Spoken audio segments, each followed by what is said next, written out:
This show is brought to you by The Makery, the podcast network for makers.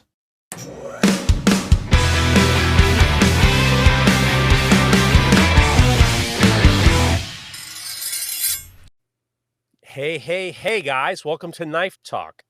This is a podcast for knife makers, knife enthusiasts, DIYers, whoever you are. We're here for you. My name's Jeff Fader. I'm here with the great Mareko Momasi Fire Arts, and Craig Lockwood of Chop Knives.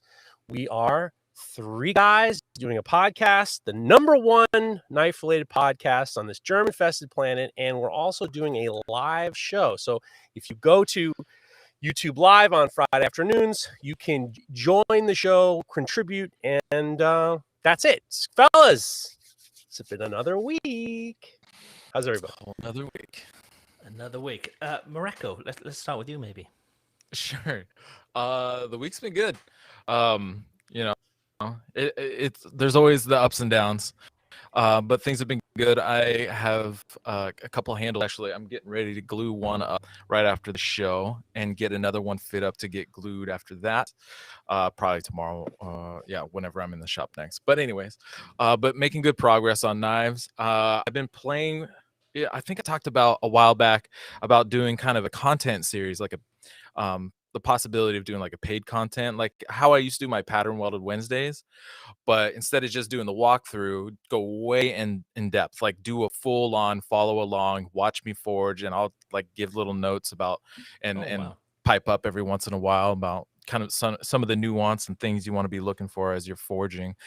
And so I'm kind of starting to storyboard those and get those figured out, because I think I'm actually going to have to build like a little bit of a log before I actually launch it, just so that there's a little bit of something to go into for people if they want to do multiple, or if they, as well as just kind of like some small like side content, just talking about basic stuff that's not necessarily paid free.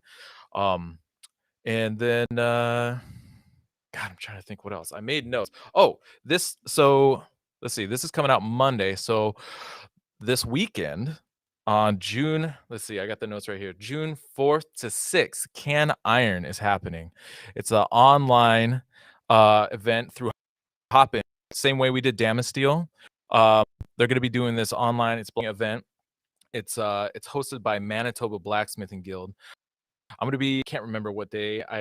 They got the schedule on here anyways, but if you go to their website, maybe Rainy Day Forge can jump in with the website here on the chat. I can read it real quick. But I'll be talking Damascus. I'll be kind of going over some stuff. I think some of the kind of like the mathematics I use for my Damascus and kind of like my mathematical approach. I'm on Sunday apparently. Perfect. And Q&A as well. It won't just be me floating by myself. I'll actually have a couple other folks in there helping kind of carry the conversation and kind of do some interview style stuff as well. Trying to think what else I saw this last week. Oh, actually, question. If any of you oh yeah, go ahead, jump in. So are you going to be doing like Damascus, everyone has a booth, and then people will be able to watch your booth, or will it be more along the lines of it'll be very scheduled? Pardon me? Yeah, I think so. Rainy Day might be able to jump in there again, but I think it's going to be kind of a scheduled thing. But you might be able to jump around. I don't really, unfortunately, I don't know. I'm just showing up, so we'll see. Anybody watching though the live stream right now, go over to MKC Knives. That's Montana Knife Company, because who is it over there? Josh Smith and those guys are doing they're doing a giveaway of a little Atlas forge. Have you seen those little things? They're cool little like torpedo forges. They're teeny tiny. Like you can set it on top of your anvil. So he's saying, Rainy Day just jumped in. He said generally 2 presenters at one time. So you can kind of bounce back and forth depending on who you're more interested in seeing and learning from. For the Can Iron event, and what's the email? What's the website for Can Iron? Do you have to sign in? How does it work? Yeah, so you can find it on Hopin. Can Iron VE is the event, and it's hosted by Manitoba Blacksmith Guild. And So I by the don't time have this the comes out on exact Monday, address. it'll be past already. Monday? No, it's following weekend. So not this Oh, weekend. next weekend. Okay. Next All right. weekend. Okay, great. Yeah. June 4th to 6th.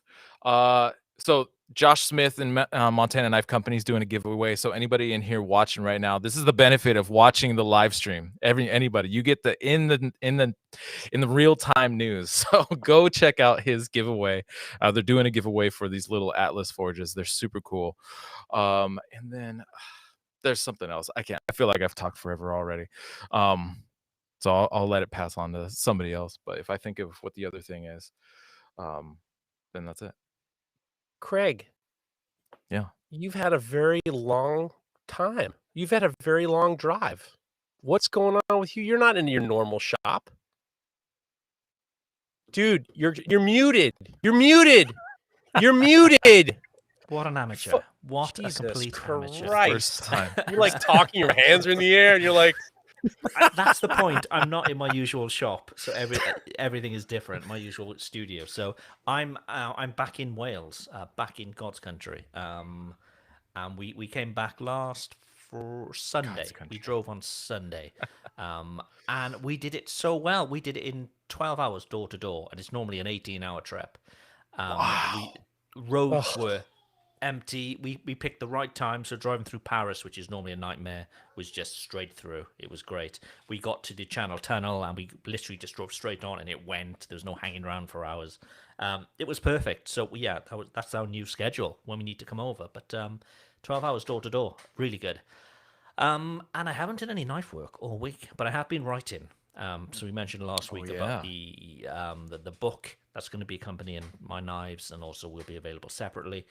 I have been writing a fair bit of that as well. So it's all good. So we are technically in a 10-day sort of imposed lockdown here, isolation period. Technically.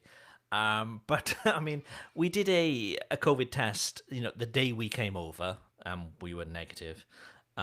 We've had to do a COVID test 2 days after arriving here as well, and obviously that came back negative.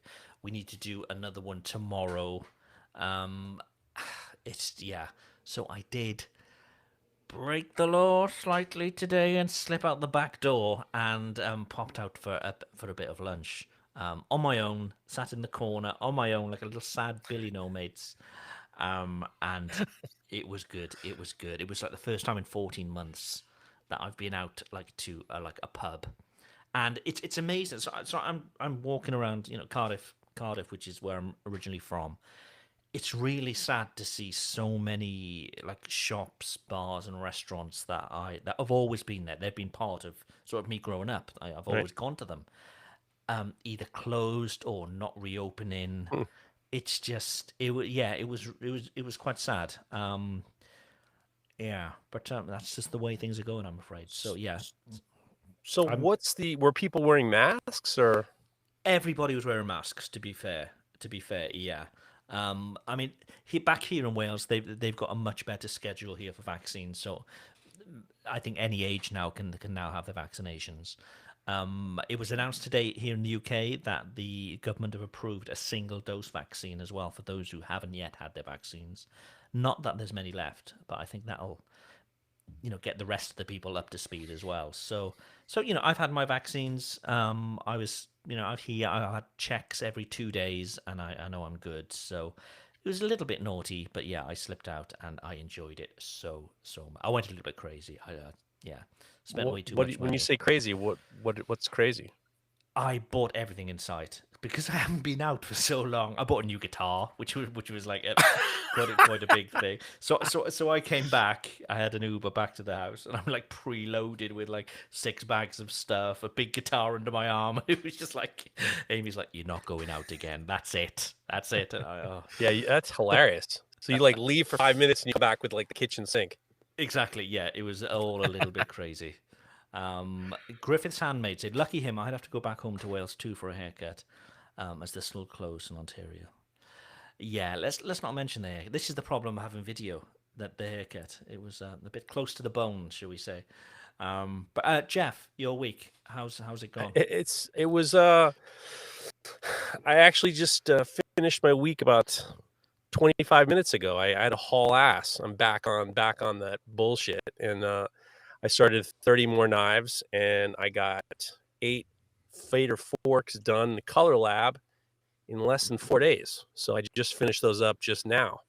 So happy, and They we're look just- good. Those forks look they look like tuning forks. They look great. dude. These are like this is gonna be like.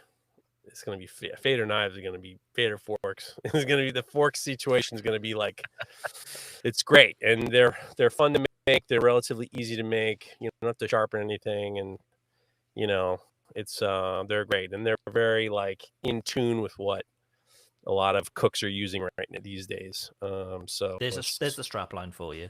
The tuning fork. They're in tune with a lot of chefs. look at you. Unbelievable. Yeah, no, it's great.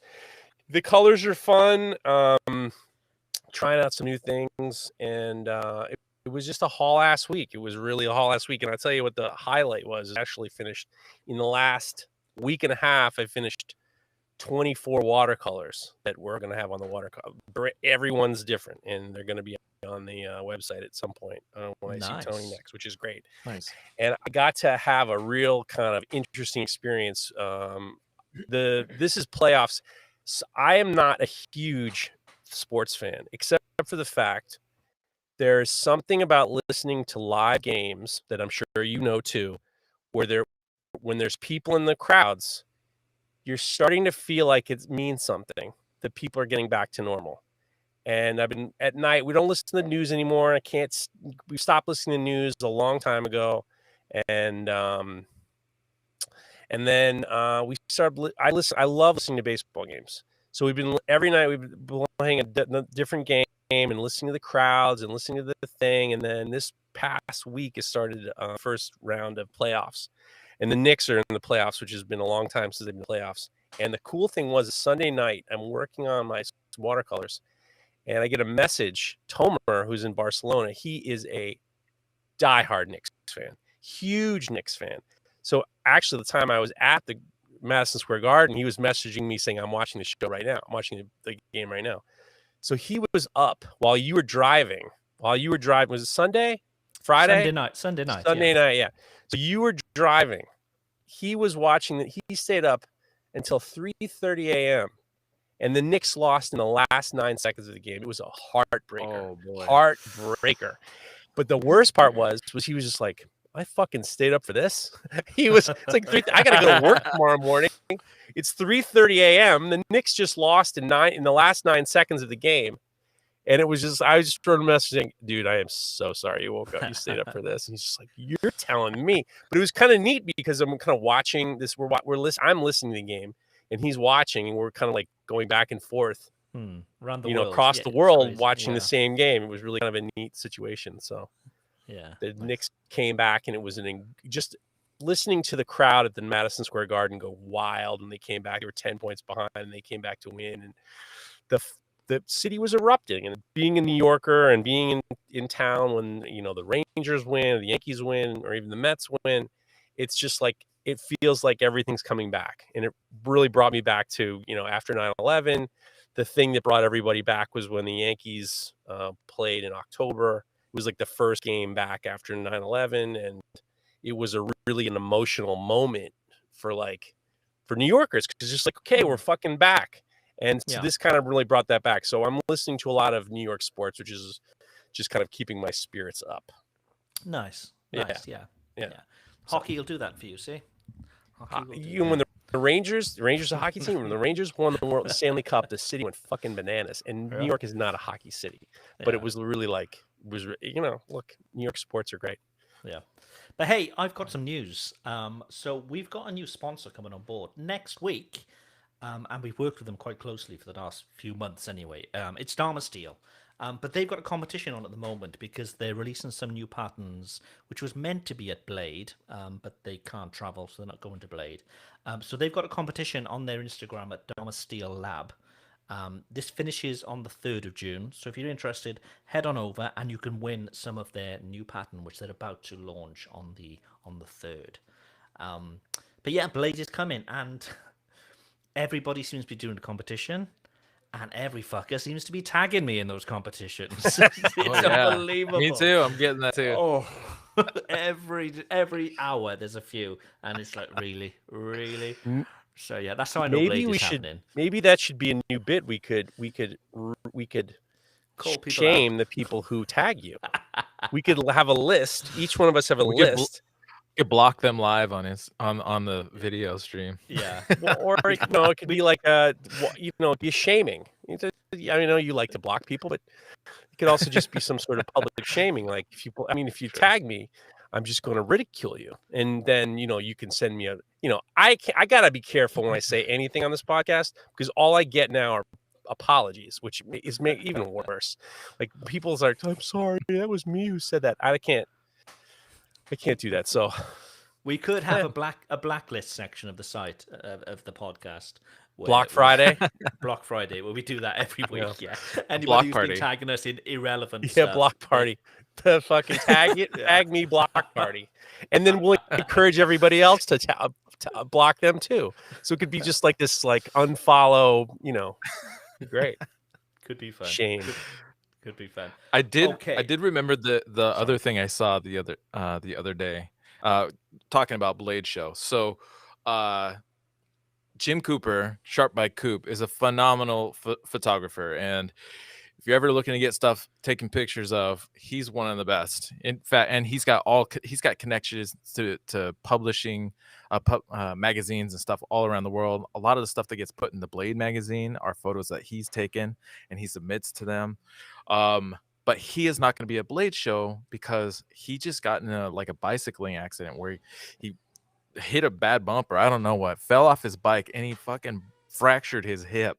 So he is not going to be there. So if you thought you're going to be at Blade Show and get pictures taken by Coop, you're not. Lost. He's not. He's not going to be there. So just as a heads up, yeah.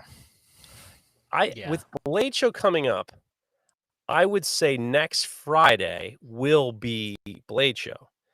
So if you're at Blade Show, you should for sure call us in as independent roving reporters.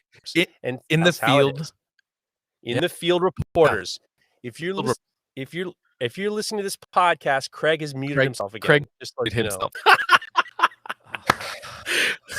Sorry. I'm in the house and the kids are here, and we've just had a Chinese takeaway delivered as well. So everybody's quite excited and running around and I'm trying to mute in between things. I'm sorry. Sorry. That's fine. I had a few weeks back using a Sawzall during the cast. True. Yeah. I'll keep it. I won't mute again. It's okay. Go ahead. It's fine. I like the sound of a roving reporter at Blade. Right. So if you're at Blade Show, we will take your DMs.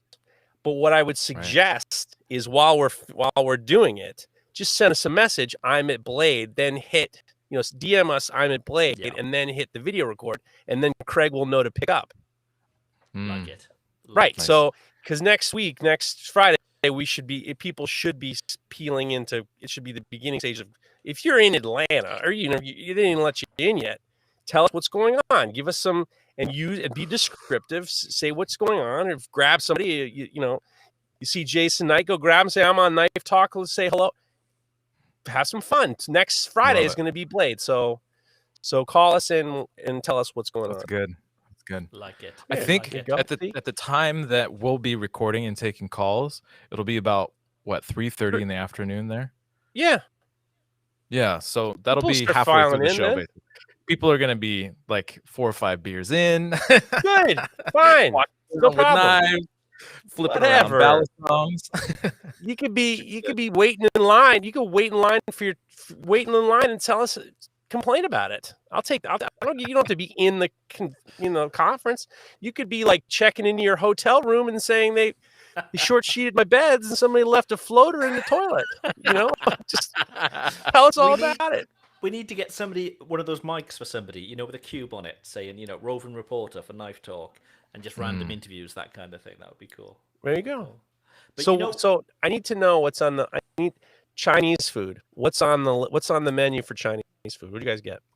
I don't know. I've left that to Amy to decide because Rich. I've been out shopping. I know. You guys are going crazy. It's like what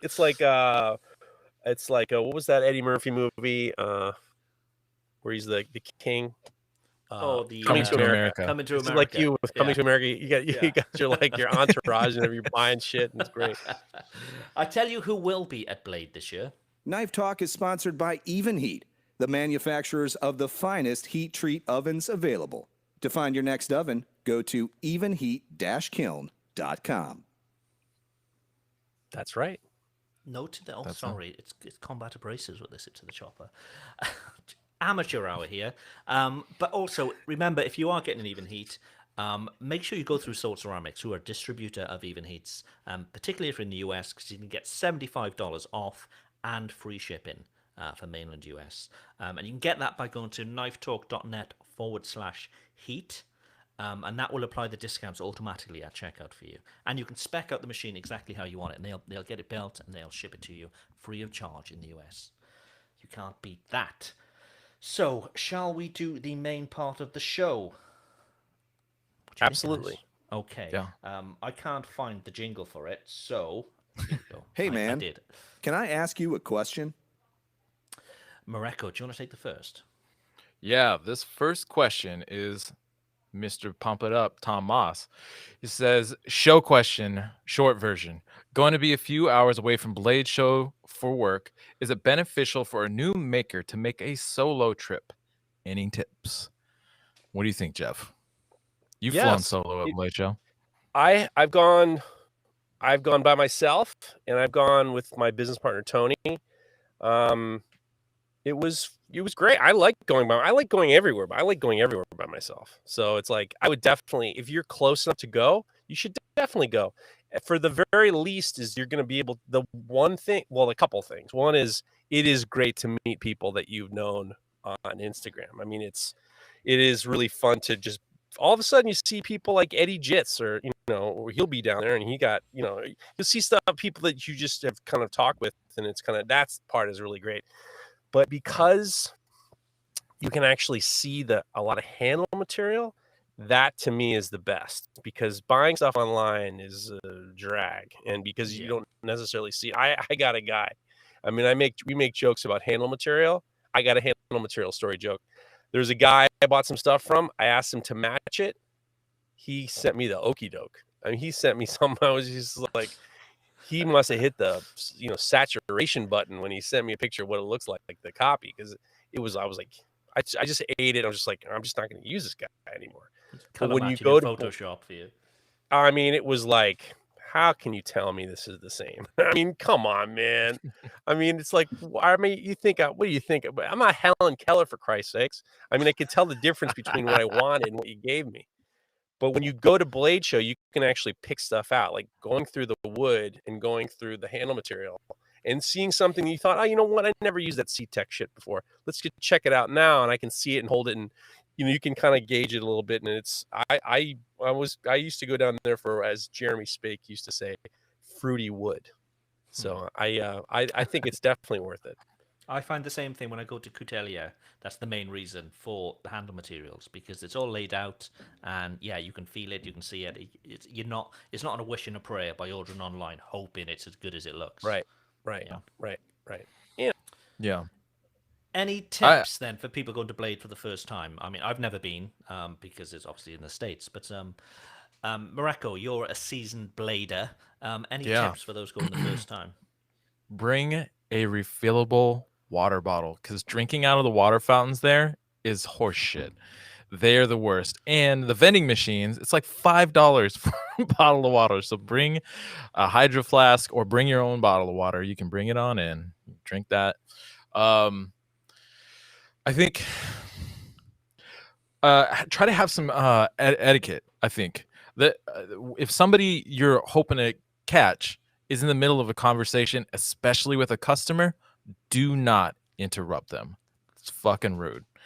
But also just in general in the conversation, I think like hanging out and being like, hey, I'd like to meet you, or like, hey, I love your work, or maybe you're in front of their table and you want to see something, but they're in the middle of talking to a customer. Try to be polite, be on your best behavior. Do not just reach out and touch stuff. Always ask first. I know Geoff has a problem with that. He's always touching things. Hilarious. Can't keep his hand off the wood. Hilarious. You can't. I'll No, touch shit. Geoff is the complete opposite. I don't know. Those are the top things coming to mind right now. It can be it's amazing, and it can be very daunting because it's vast.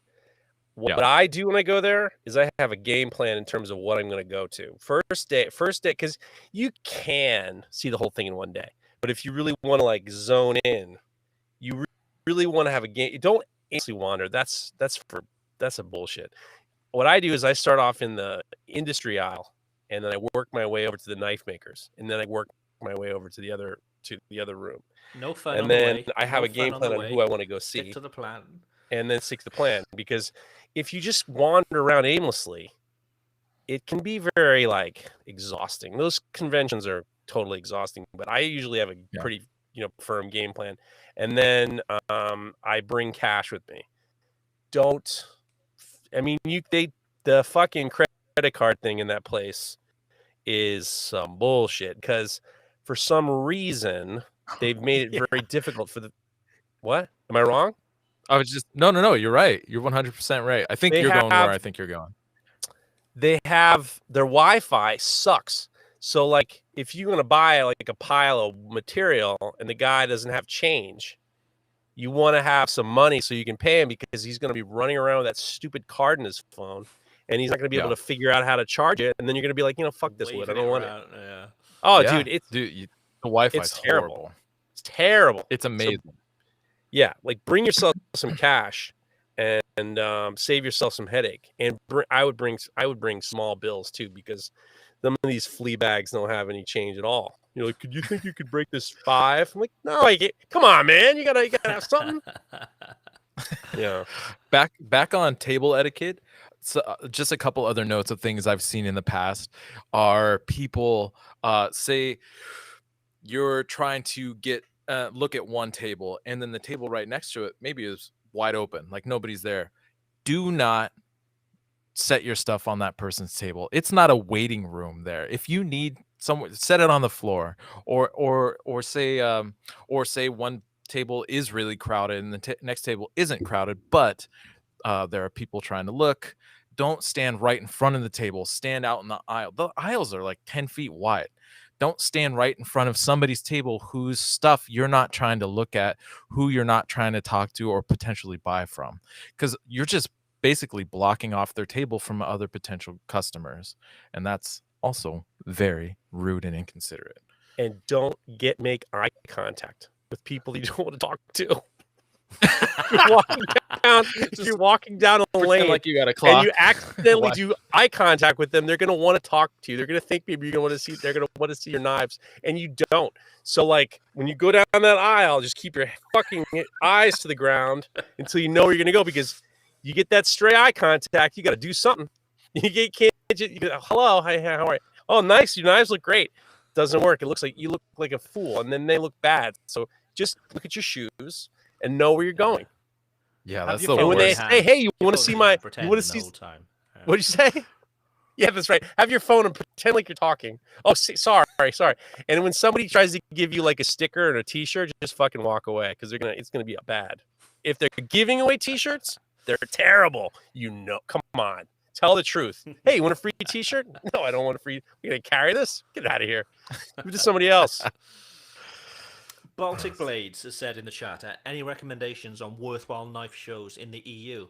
I've only ever been to two here in France. One was the Nontron Knife Festival, which Nontron is another one of those villages here in France where everybody makes knives. And people come from all around the world, to exhibit and that kind of thing. Wasn't the best, but Coutelier is the big one. It's every year, and they are doing it this year apparently, which surprised me. Yeah, it's a big old. Wait, all right. I got one. When you're done with him, I got one important etiquette to tell everybody about the Blade Show.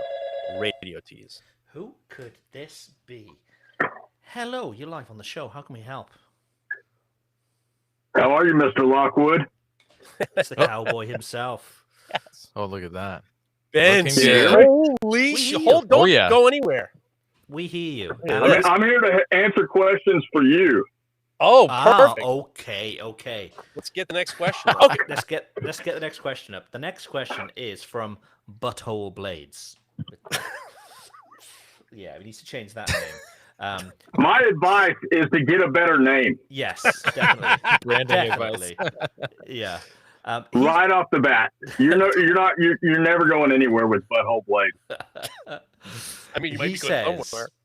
"Good day, you handsome bastards. I have a question for you. What do you reckon are the best knife-making classes available in the US? I often hear you mention the New England School of Metalwork. Do you have any suggestions on the West Coast? I'm interested in forging and stock removal, and I really want to get some in-person instruction. Ben, do you do classes? Do you hold classes? I do not. And no, and if you wanted to make a knife, I am not the guy you want to learn from. Yeah. Oh, well, you say that. Some of your work is yeah. But I think whilst Ben's on the line, I think anybody that wants to make a hammer, I think just send a DM to Ben. He's more than happy for you to go up and spend the day with him. I'm sure he is. If you can find me, I might let you in, but you're going to have a really hard time getting here. We've Ben, actually had. Grateful Knives wants to know what My rock advice, if you want to learn, is go ahead. No, keep going. Sorry. Oh, I was going to say, if there's no schools available to you, you're better off just finding somebody else who's willing to let you in their shop. And sweep the floor, watch them, try to help out, but don't be intrusive. But just find other people, and people are willing to help. Yeah, we've also had a question in the chat for you as well. From where was it? Grateful Knives. Grateful Knives has asked, what HRC does Ben harden his hammers to? I shoot for 52. 52. Got you. And whilst you're on the line, we've got to talk about that hammer. The hammer. Is the auction over for the hammer that you've auctioned this week? The auction is done. It is sold. It has been paid for. Nice. Congratulations. I am. Thank you. I'm on cloud 9, and I'm just kind of flabbergasted about how the whole thing went down. That was something special. That hammer. It was, yeah. Thank you. Thank you very much. So anybody who's listening, if you haven't seen it, head on over to Ben Snow's account and look at the hammer which he's recently auctioned. It is. When I say a mirror polish, this is beyond a mirror polish. It's unbelievable. And the mustache twizzle in the video online was hilarious. Well, I'm glad y'all liked it. Y'all have a wonderful weekend. Wait, let's keep him on for one more question. Love the show. Wait. Lay it on me. Go for Let's it, get Geoff. one more question. Here, this comes from Fakandor Roar. Sorry, from who? From who? Sorry. My first piece of advice is change your name. Facundo Roar. I have a question for you guys. I made this kitchen knife, and I'm fighting with the fact that I made a differential hardening on this one. Thus, the knife can be bent without returning to its original shape, unless you straighten it back. But keeping the edge part of the blade hard so it's functional. So the question is, how do I tell possible customers to be aware of this without him thinking that there's something that decreases the value of the knife itself? So he's got a differential hardening. The fucking thing bends when it doesn't bend back. What should he do? Dude, you got to go back to the drawing board. I mean, he wants the. You can't have a knife that bends and doesn't go back. Either it bends and straightens out, or it doesn't bend at all. There's not really an in between. I think he's got a point there. What do you think, Mareko? I think that is actually kind of, especially if you intentionally put like a hamon on a knife, the goal is that you're getting a mixture of tough material with hard material, and you can bend it to take a set. But you can also bend it back.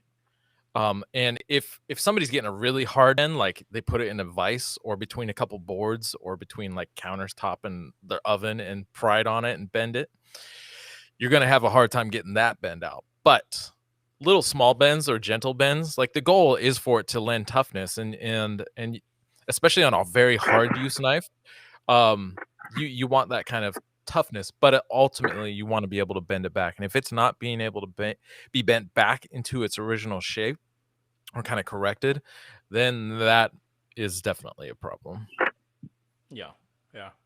And change your name. I would also say if you have somebody putting your knife between the oven and the countertop and bending it, you don't want them as a customer. Yeah. That is abuse. Exactly, yeah. It's knife abuse.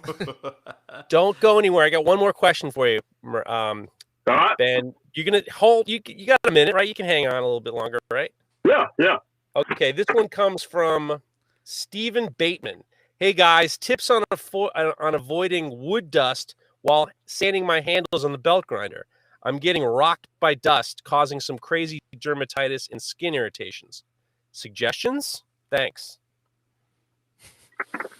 Wash First your hands off, before you go to the you're bathroom. going to do all right with that name. You're going to be all right with that name. I mean, unless it's Master, right? Yeah. Master Bateman, yeah. I don't know. Get yourself a hazmat suit. Well, Maybe a fan behind you? A vacuum? You're a long sleeve shirt man. I am. Maybe that's I am. My arms look like a frog's belly. Is that good? No, it's grossly white. Smooth Never and seen white. the sun. Yeah. That's kind of a tough one. I don't know. I would try to set up a fan behind me so it's blowing away. Maybe try grinding outside in the wind. Or having a dust collection. Even just setting up like a shop vac under your grinder. Yeah. You know? You bet. I used to have to I think of it differently because I can't set up a vacuum with what I'm doing with hammer handles because they're so long, and I've tried it, and I just keep hitting the dust collections. But something like a knife handle, Jonathan Porter at Doghouse Forge got a phenomenal dust collection system for grinding metal and dust. I mean, he never has to wear a mask or anything. Wow. Yeah. Wow. I've seen dust collection systems where, sorry, Jeff, instead of being like right underneath the line of the platen, they're kind of down below the bottom idle wheel and just behind it. So if the platen's vertical up and down and the catcher being right underneath, instead of being right underneath, it's like right behind. And so a lot of the dust can still get captured underneath the platen as it's kind of going around because the belt's kind of still carrying that dust in that direction. And if it's a good clean filter, it should be able to get some good suck and pull that dust in. And that way, the handle, like a long hammer handle, won't get in the way. Yeah. Yeah. I used to get dermatitis when I had weird dermatitis when I cut scales of G10, and I would always wear a long sleeve shirt to prevent it because it was like that fiberglass was kind of giving me some fritz for a few years. And when I started using long sleeve shirts when I was cutting it, I didn't get that at all. So I think that's pretty.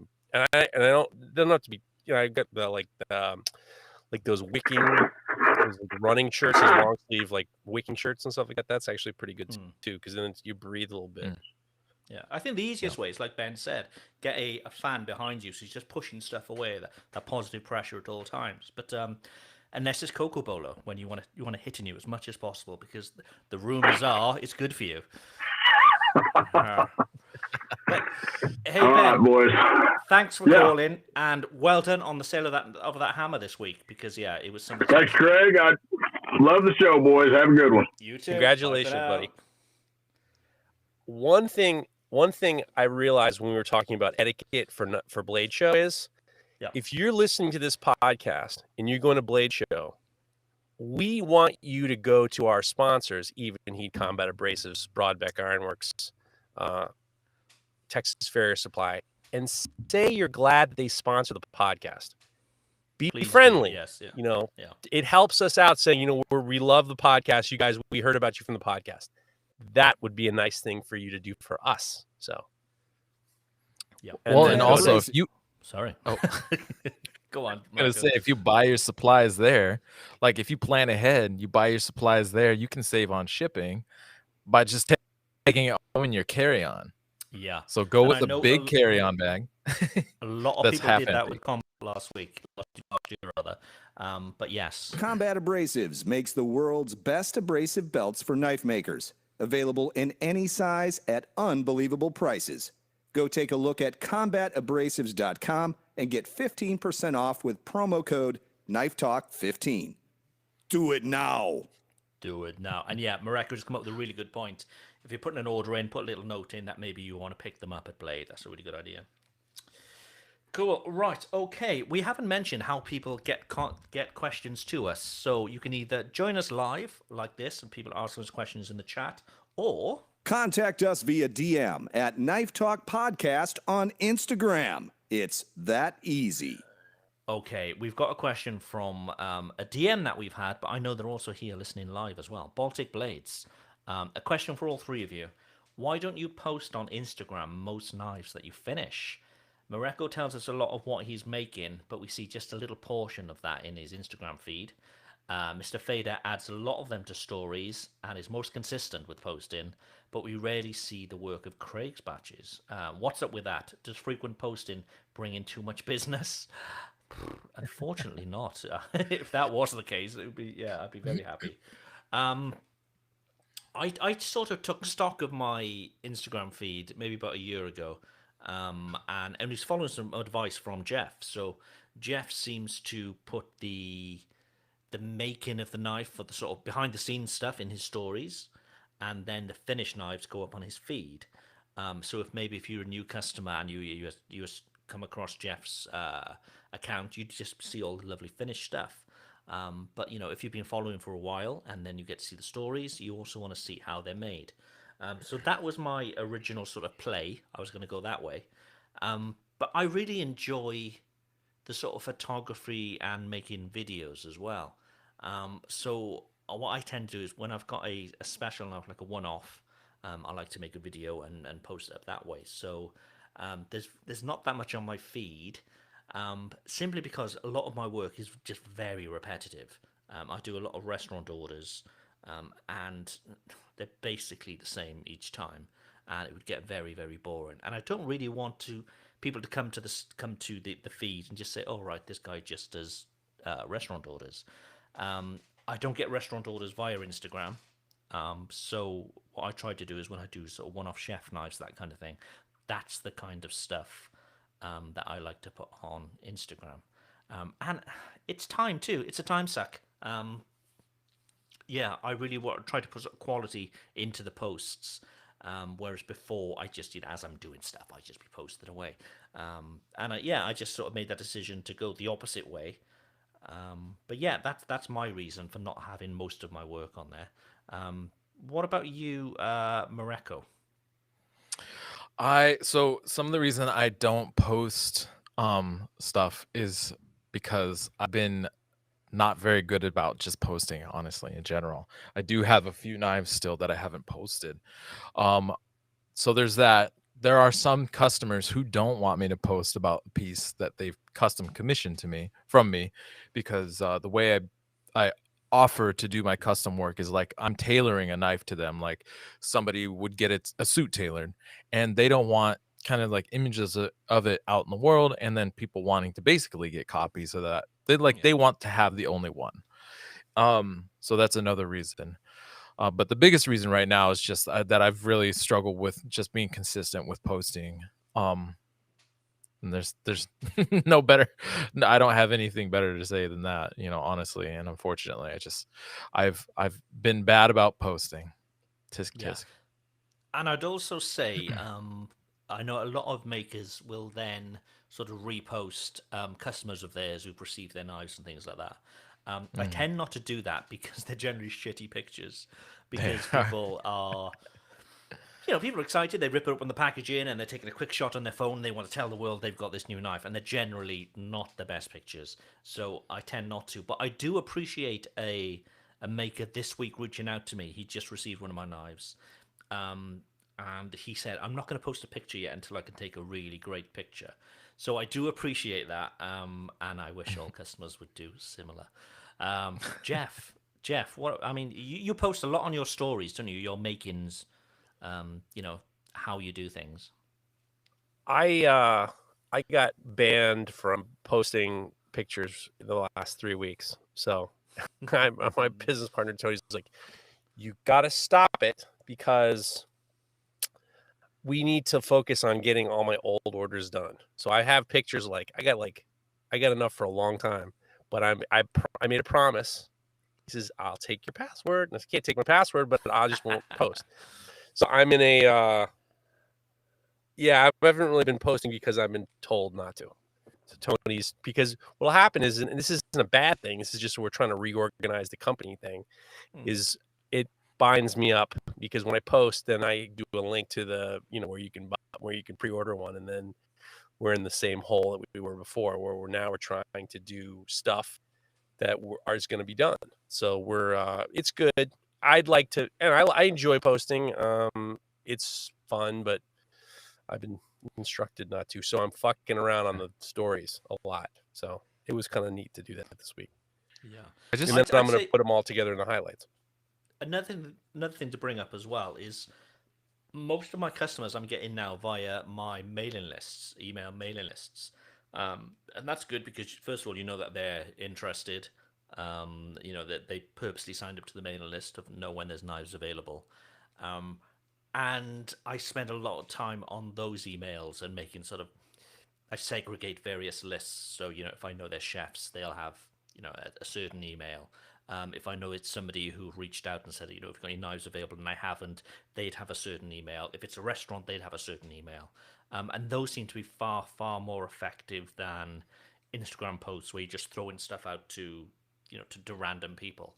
And I don't know, I'm just a little bit scared about putting all my eggs into just one basket, where if Instagram were to explode, or if I were to lose access to my account, which happened quite recently, my business could be screwed. So I put a lot of effort into sort of finding other avenues for customers. So that's another reason, I suppose, that there's not too much going on Instagram. Okay, Mareko, would you like to take the next question? Can you guys hear me all right? Yeah. Yes. I don't just told me that. Okay. No, One last note about Instagram. I just learned they have a feature called guides. So basically, the way guides work is like how you can put together your stories into highlights. You can do the same thing now with your Instagram posts with what are called guides. And it's essentially, it creates like a blog feature where you can put together different, so if I want to do my Damascus posts, I can put them all in under one guide about Damascus. I can put another one together of just finished work. I can do, I've done old tutorials about how I approach making sayas. I can put those posts together into a thing, or a quote unquote guide.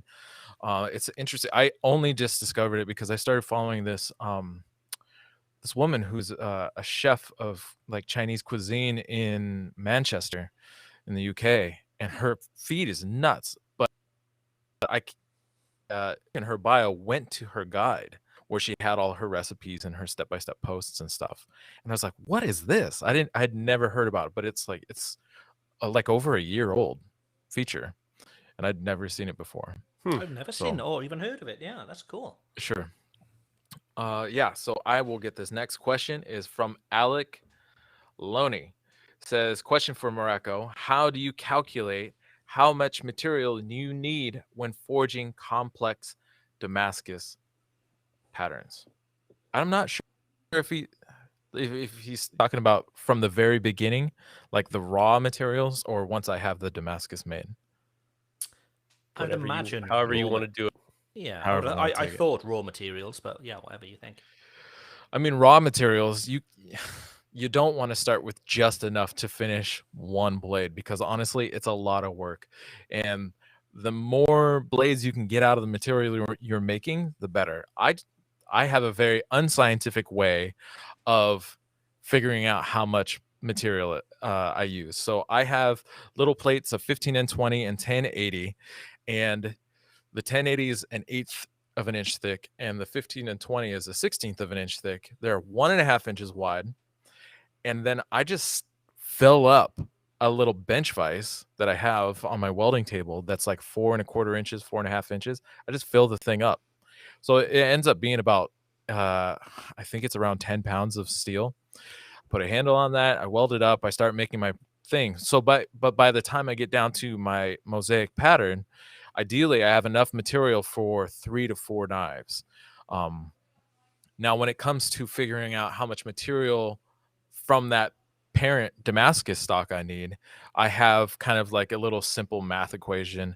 And if you go to, what is it? It was Maker Camp. I did a demonstration last year about how I kind of do my math to figure out how much material I need, just in general, even whether it's monosteel or if it's Damascus. Once the Damascus is made, it's, quantities can work out to be the same. But it's about doing like equivalency equations, or balancing equations. Like if I have this much volume that I need to make a certain style of knife, and this is the dimension of my Damascus, then you just kind of do the reverse math to solve for X, and you cut your stock off, and then you weld it back together and forge a knife out of it. Cool. Simple as that. Cool. Okay, whilst you're cutting stuff off, and I'm sure you're cleaning stuff back off again, what grinder would you use for that, Mareko?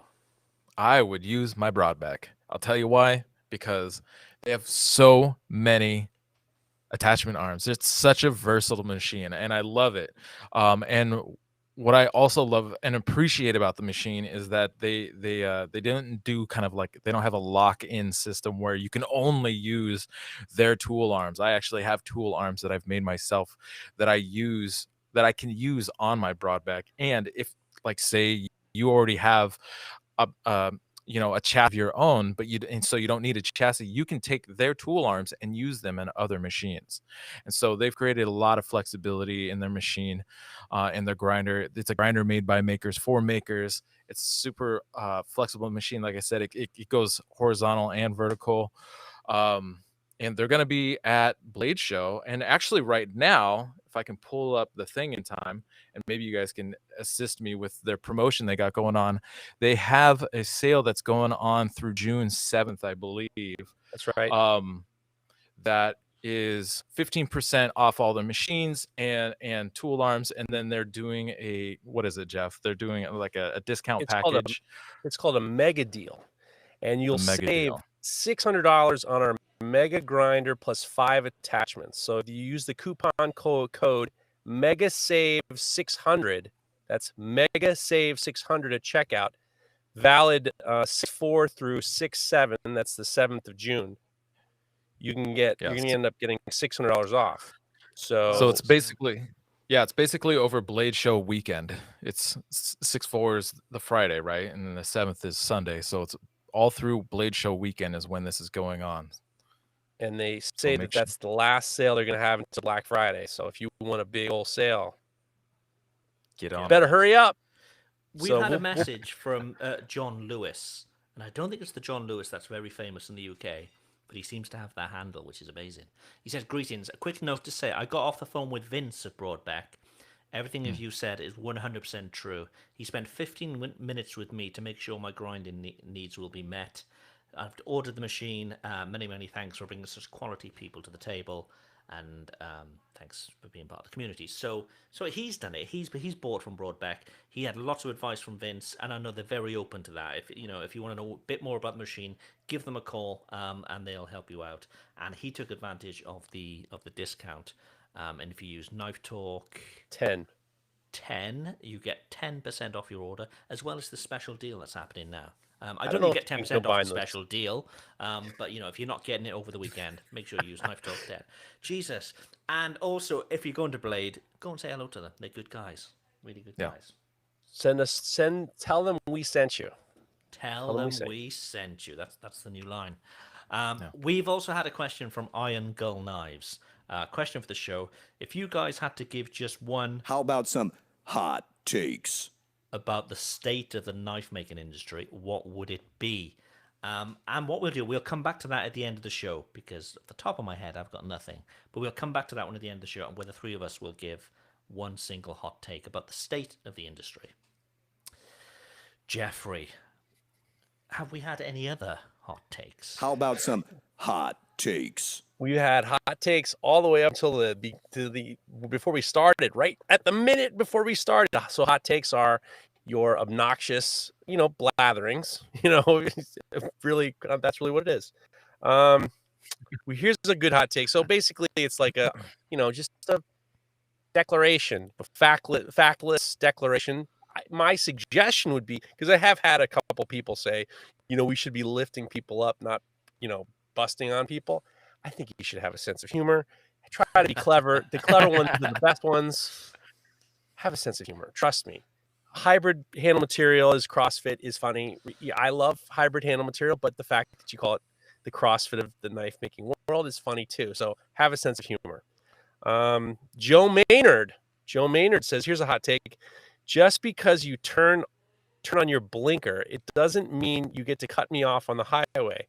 If I have to slam on my brakes, it's not called merging. It's called being an asshole. Very good, Joe. Joe, that was a very good hot take. That is true. Right up my alley.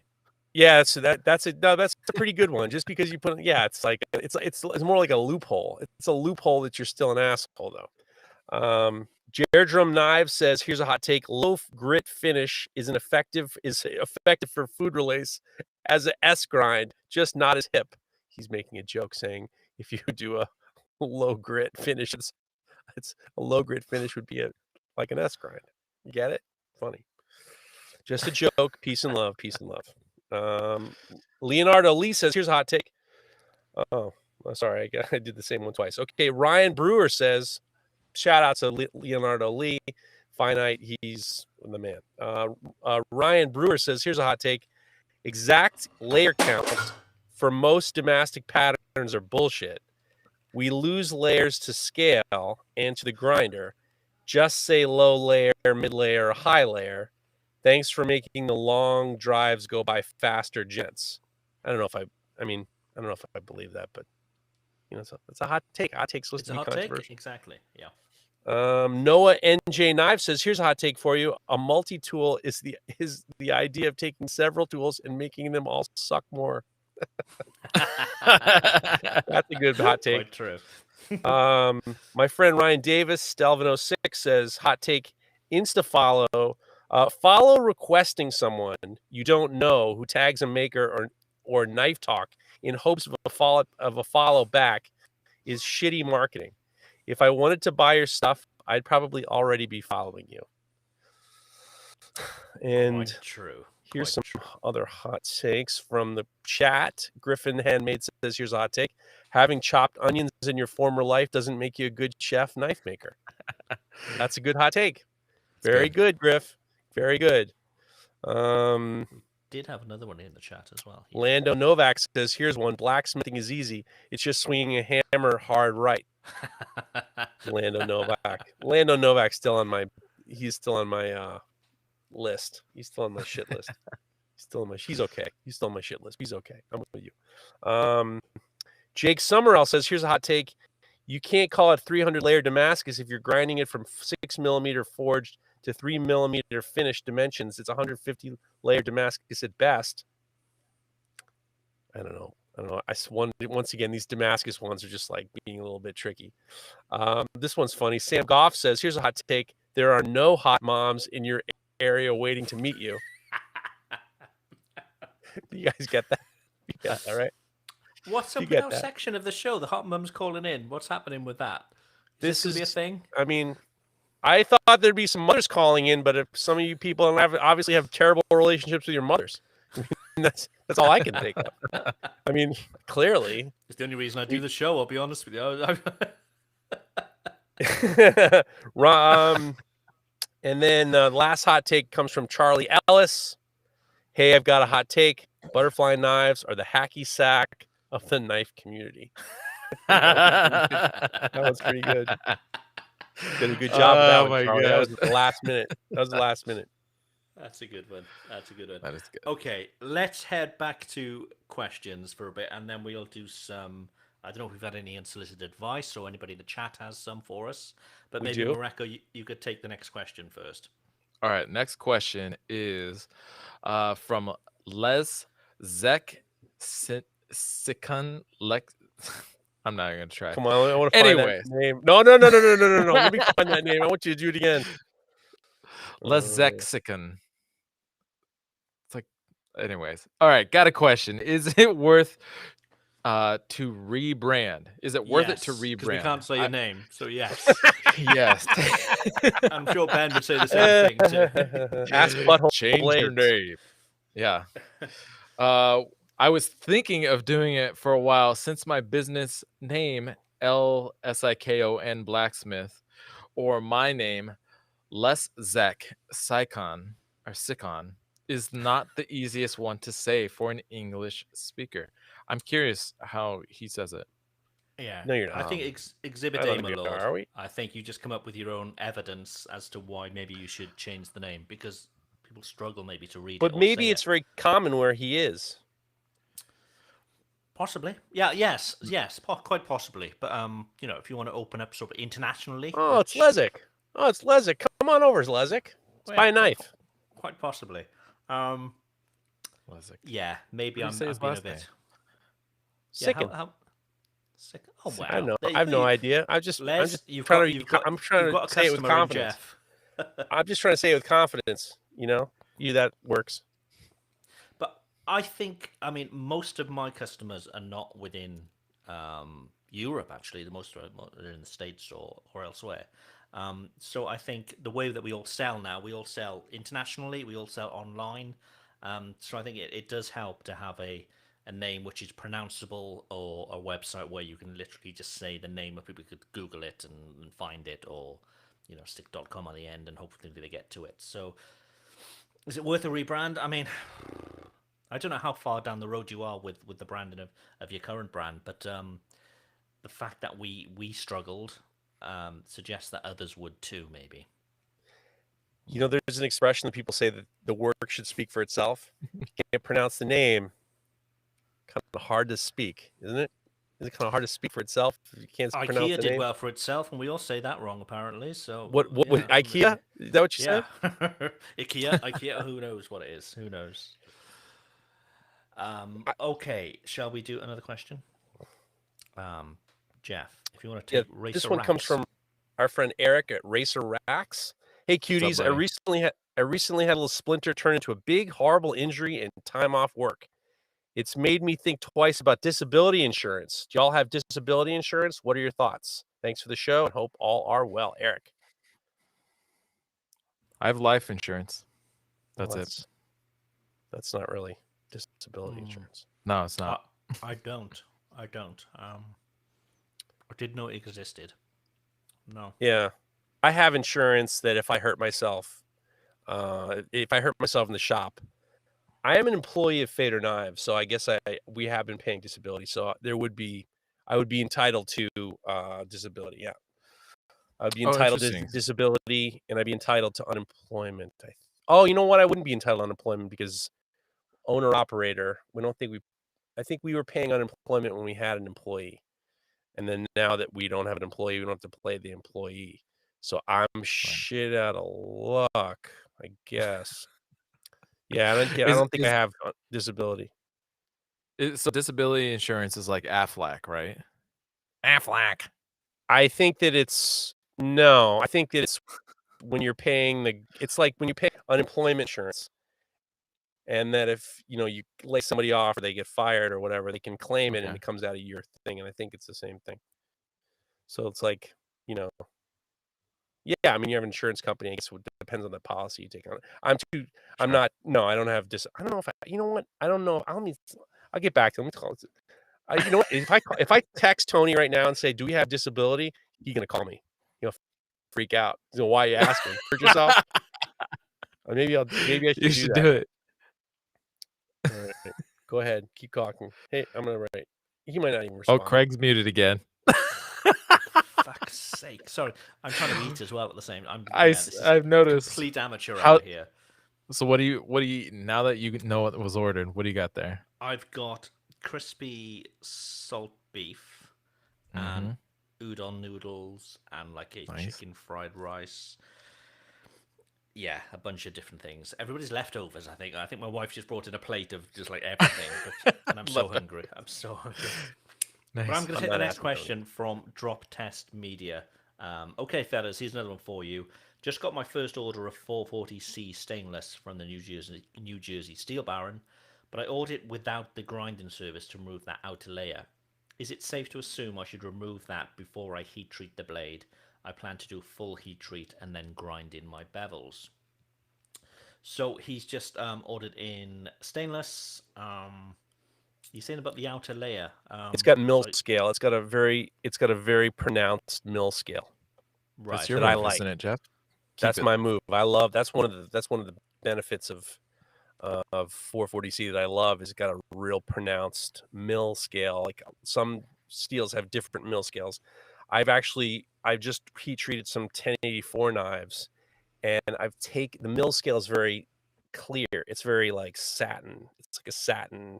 You know what I'm talking? It's like it's a very, very, I take that mill scale off with a wire wheel because that can give me when Keep the I texture. normalize and heat treat, that will take off just taking off that mill scale of 1084, I'll end up getting a better, closer to texture. Like it doesn't look like it's a satin finish, you know?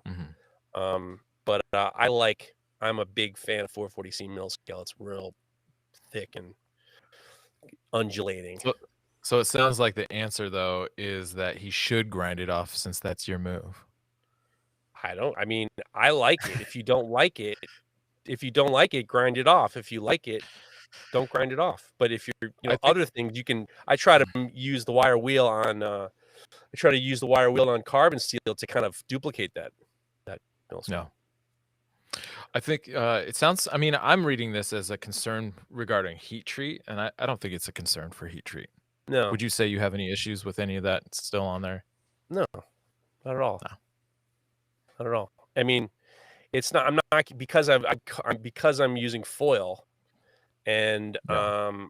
I'm heat treating in foil. I'm not really getting any decarb, so I don't really I'm not getting any waste. I'm not getting any Sure. decarb at all. So Do you keep your no, foil after you do your heat treat? Do you have a big box full of foil? I do, because I'm thinking I'm going to Good. do something with it. At some You were point. doing a project with that foil, I remember, Good weren't thing you? to keep that. When they come out real nice, I kind of flatten them all out. So I keep them all. But then now that I know that Steve Forza uses it for canister Damascus, I keep it for that too. Oh. Yeah. But yeah, I don't throw any of them out. I got a couple boxes of used foil. You can Any you up- can use it outside of canister Damascus as well, but still for Damascus you- making. What would you use it for? Used foil.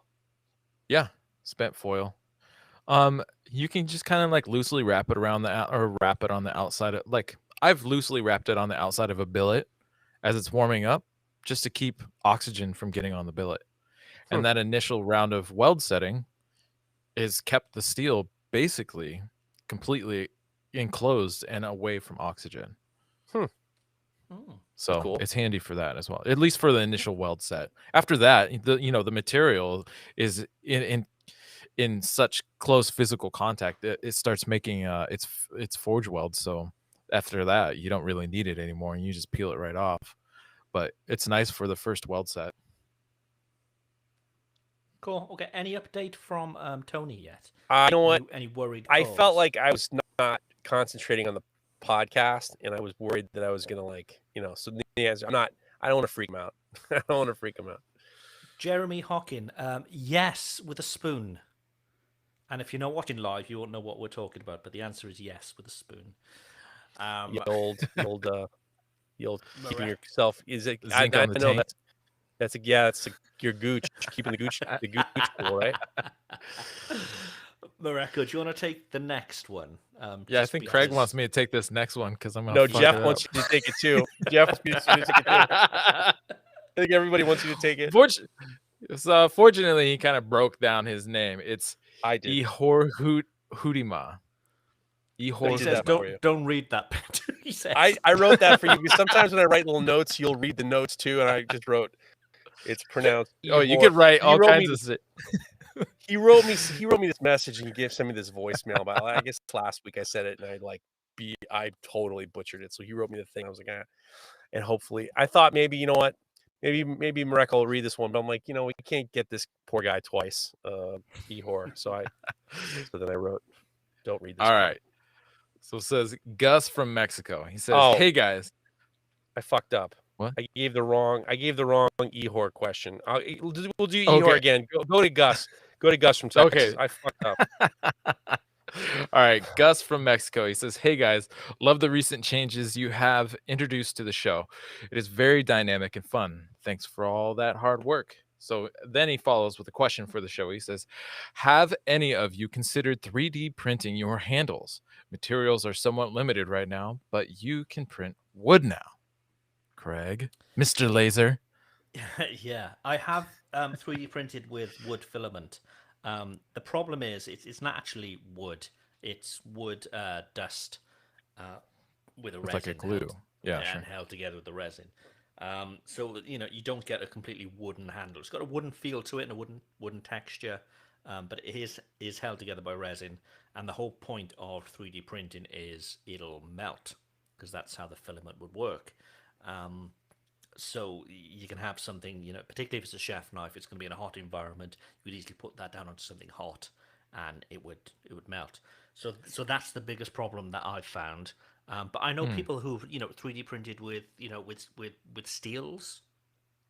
Sure. Not hardenable steel, so you wouldn't be able to use it for a blade. But you could certainly use it for a handle. Yeah, and I think it's just really interesting where that is going with regards to the technology for filaments. Especially with sort of some of the resins also the resin printers, so not using a filament as we'd know a filament, which looks like a lawn strimmer, like a weed whacker kind of wire.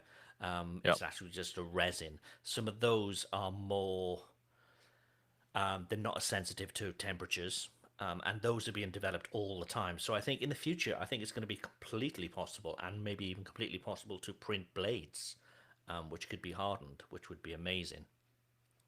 So yeah, with regards to 3D printing, I do a lot of 3D printing for handles and stuff, but they're generally for prototypes to check for size, to make little models, that kind of thing. Nothing really for production.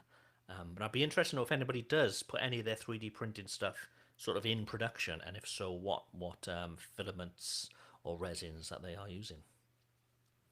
I'm sure if we had Aaron Goff on the show, who is a big fan of that kind of stuff, he'd be able to answer that far better than me. But yeah, that's where I am with it. Have you guys done any 3D printing at all? No, I'd love not to. at all. I think it'd be great. I'd love to, especially if you can change colors and stuff. Yeah, I mean, Aaron is now 3D printing his sires.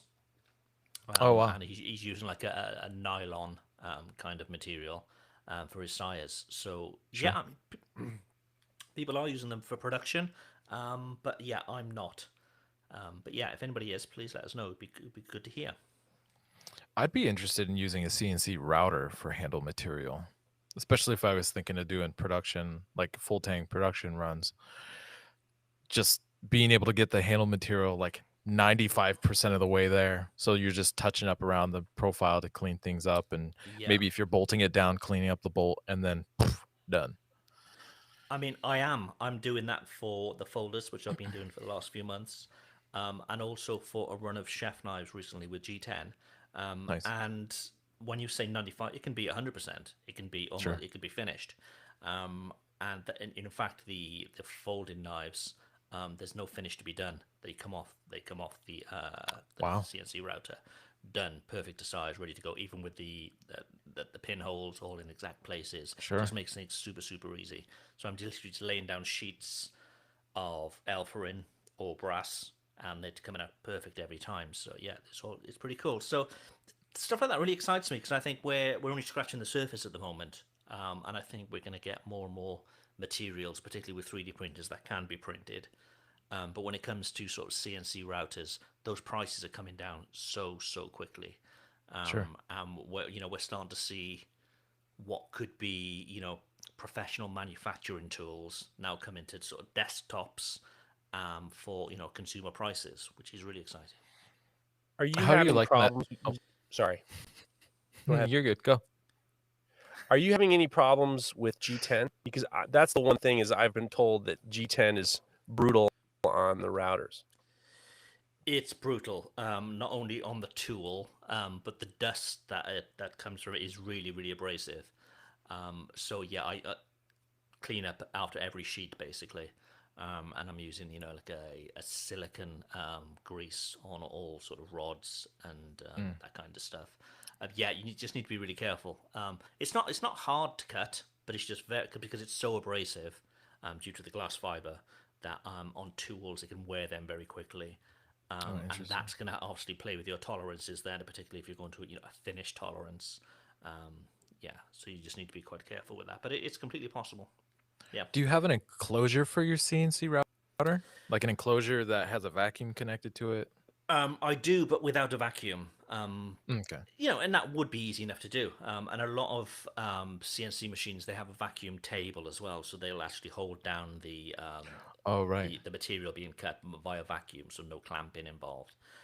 So that would be very easy then to just have another port which you'd use. Oh, what a trip! That's interesting. So that's what Chris Sepp has. Yeah, they're That's awesome, and cool. the grip on those things, they'll hold anything down. So yeah, I've just literally got something that I've made myself with sheets of plastic, which I've made, which I just put over the top. Yeah, it's really exciting that kind of stuff. I think in the future we can see more and more makers having access to these machines, and it's exciting to see what people will do with them. Right, we're talking about dust and that kind of stuff. The biggest problem I have with dust is hand sanding. This is a complete lie. I don't know where this link is going, but if I'm hand sanding, I generally try to use the best stuff that's available. Geoff, what would that be? Oh, of course. Damascus USA, Rhino Wet, Redline. Sorry, that was the worst link ever. Sorry. Well, I mean, I'll be honest with you. Before they were sponsors of the show, that was using Rhino Wet was a game changer. I used to get the crap from the store, the supermarket, the hardware store. Terrible. It is amazing. I have not met one person to say, I can't believe you pushed us into this Rhino Wet stuff sucks. It's not. It's incredible, especially for hand sanding hardened steel. It's outstanding. I'm getting more use. I just did all these forks. I got more use out of less paper finishing off these forks with Indasa USA Rhino Wet. Get the red line. Go to Texas Fair Supply, put in promo code KNIFETALK10, and get yourself some 220, get yourself some 400, get yourself some 800, and tell me how it goes. And you can get 10% off with Texas Fair Supply if you put in promo code KNIFETALK10. Texas Fair Supply has all of it and other things. They got lots of people ask me, how do you dye the epoxy for the firework? They have dye. Go get yourself some dye. Go get yourself some glue from them. Get yourself some blacksmithing supplies, Farrier supplies, Texas Farrier Supply. They're great. And if you're at a Blade Show, go tell them those. If Evan's there, go tell Evan we said hello. Texas Farrier Supply and Dasa USA right away. You're muted again, you motherfucker, you. This is so I wasn't bad. gonna say anything. Oh, God. Jesus Christ. I was about to say that nobody is sorry when they start using Rhino Wet. Everybody thanks us because it just makes their life so much easier. I'm a complete amateur this evening. I'm all out of sorts. I'm in a different place. It's all a bit weird. I may have had a beer or two lunchtime. I was gonna say, how many beers are you in? Just the one today so far, but I maybe had a few lunchtime. Geoff, do we have Unsolicited advice? Yes, we do. This is the part of the show where you send us, if you send us on Instagram, Knife Talk Podcast on Instagram, you can send us your unsolicited advice. We think we already had some unsolicited advice from the viewers. I can't go back and see, but I think we had somebody. If one of you guys are going to find it, this one comes from Leon Shanks, and it is totally direct. Okay, so this is from Grateful Knives, unsolicited advice. This is from in the chat. If you're watching direct, if you use a rag and oil for your handle, make sure you fucking rinse the cloth with water to hang it to dry. It can spontaneously combust and burn your workshop down if you don't. Yeah, there you go. Advice. Metal Don't burn metal your trash shop down. cans. Get you some of them metal trash cans with the lid too. This unsolicited advice goes directly to Craig. This is from Leon Shanks. Love the show, guys. Messages for Craig regarding Traeger versus the ceramic egg. Almost all my friends have Traegers and they're great, but they have all had some kind of issue with them and have to have replacement parts. A buddy just posted his burning back into the hopper and torched the whole unit. So hopper Jesus. caught on fire, touched the whole unit. I have a Vision brand ceramic egg and I love it. You can get a temperature controller and operate a small fan to control the airflow from your barbecue guru. That does hook up to Wi-Fi, and I can run mine at low temperatures for smoking up to 20 hours at one load of charcoal, and it maintains a temperature within 2 degrees of what I set it at. They're both great, Holy but I would shit. never trade my green egg for a Traeger. Anyway, good luck with whatever you choose. Have you figured out what you're gonna get, Craig? Or did you already put it in the? Did you already put it in the Uber? Was it an Uber with the guitar? I come back with it today with all the bags. Yeah, the guy's just like, oh my god, what is this guy? What is this guy from 5 Persian bags market? of clothes, a guitar, and a Traeger. Yeah, there's a shop. There's a title for this week's episode. I think Traeger, to be honest with you, just because it's a lot more flexible and I can I can grill on it, I can bake, I can do all sorts of stuff. I don't want this to be a Traeger advert, but yeah, I think a Traeger. All right, there you go. Well, just don't let your hopper catch on fire. No, exactly. Yeah. This one comes from Noah NJ Knives. I know you didn't ask, but if you put a trash bag or something of the like over your swarth bucket, you can transfer all of your cocobolo dust into a salt shaker and apply as needed whenever the moment arises. Thanks for making Mondays awesome. So, yeah, sprinkle a little cocobolo on the penis. Tip of the week. And then you put your chopper on fire. Okay, this one comes from Luke. Here's some unsolicited advice. The guy who asked about making handle scales the same thickness. If you have a drill press, get yourself a 3-inch drum sander and slap that thing in the chuck of your drill press. Then see if you guys are following this. Then build yourself a fence that runs behind the drum sander and bolt to the table of your drill press. Adjust the distance from the fence and the drum sander and will tighten the bolts that hold the fence. So your drill press table, be sure to feed the scale in at one side that wants to push away from the drum as opposed to the side that wants to suck the scale into the drum. There you have it, a thickness sander for your 3-inch piece of.